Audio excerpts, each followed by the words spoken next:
Hey everyone, ahlan sahlan fikum, and welcome to Learn Palestinian Arabic, the go-to channel for learning the Palestinian dialect of spoken Arabic. This video is part 2 in our mini-series about numbers. In the previous video, we talked about the cardinal numbers like واحد اثنين وثلاثة. Make sure to watch that video before this one because today we're going to use a special form of the cardinal numbers to actually count things.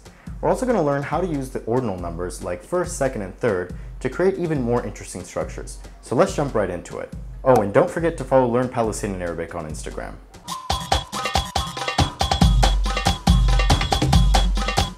Rather than just saying واحد اثنين وثلاثة, today we're going to actually count things. While in English we use the exact same cardinal numbers to count, as in 3 versus 3 books, in Arabic we use the construct form of the cardinal numbers. The construct form of a noun is simply the form it takes in a genitive structure, like in an إضافة structure. You probably already know how it works without realizing it. If you take the word سيارة and put it in إضافة, the ta مربوطة turns into a t and we get سيارة أمي. In fact, the whole idea of the construct form is mostly just a fancy way of explaining how the ta مربوطة works.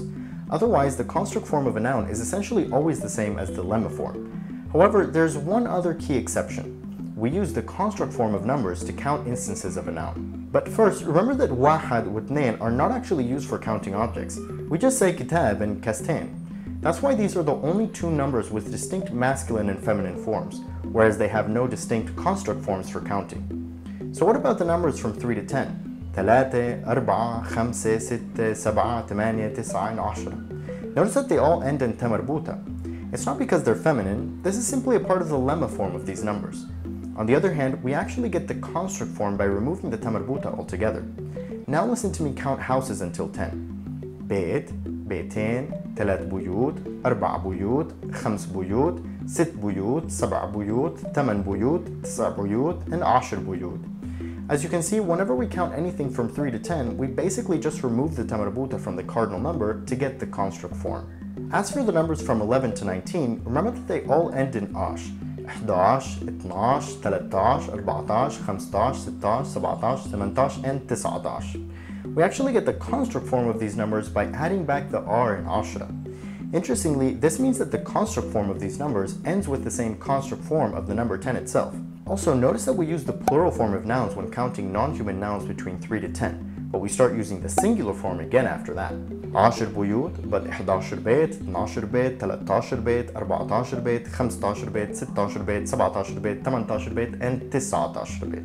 And that's basically it. The numbers from 3 to 19 are the only ones with construct forms, meaning that for the rest, we can just use the cardinal numbers as they are, as in 24 ساعة. Knowing all this, we can count pretty much anything. But as usual, I want to challenge us to try more complex structures. Notice that so far we've only been forming indefinite counted noun phrases, like 5 students, rather than the 5 students. So how would we say the 5 students? Actually, definite counted noun phrases have an entirely different structure, but one that is actually far easier to create. The cardinal number acts as an adjective that comes after the noun. Not only is the number always in the lemma form, but the noun itself is always plural, contrary to its behavior in the indefinite structure. Compare في 5 طلاب بالغرفة versus الطلاب الخمسة اللي بالغرفة. Or العمارة إلها 11 طابق versus الطوابق ال11 تبعون العمارة. By the way, if you want more information on this topic, remember that all these lessons are available in written form on my website, with more example sentences, links to my dictionary, audio files, flashcards, and more.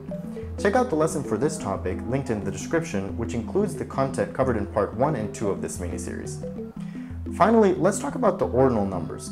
As their name suggests, the ordinal numbers are used for referring to the numerical order of something in a sequence, like first, second, third, and so on. Aside from أول, they're all in the form of active participles formed from the root of the cardinal number. أول, تاني, ثالث, رابع, خامس, سادس, سابع, ثامن, تاسع, and عشر. Technically, the ordinal numbers are adjectives that must agree with a noun in gender and number, as in المرة الثانية, the second time. Numbers higher than 10 don't have ordinal numbers, so we just use the cardinal number in the same structure, without worrying about gender agreement since the numbers are genderless. الطابق ال11, the 11th floor. However, the ordinal numbers can also be used in the same grammatical structures as elative adjectives, as in تاني مرة, also meaning the second time. Although the meaning is the same, the elative structure is particularly versatile for dealing with noun phrases rather than single nouns, as in تاني مرة شفته, the second time I saw him. On the other hand, the elative structure is always definite, meaning the adjective structure is necessary for indefinite nouns, as in مرة تانية, one more time. Now let's try combining the elative structure with the counting structure to say something like the 5 best students. We know that the 5 students is الطلاب الخمسة, but the word best tells us that we're going to have to use the elative structure, which starts with the elative adjective, in this case أحسن, and is followed by an indefinite clause. Of course, the indefinite form 5 students is just خمس طلاب, using the construct form of the cardinal number before the noun.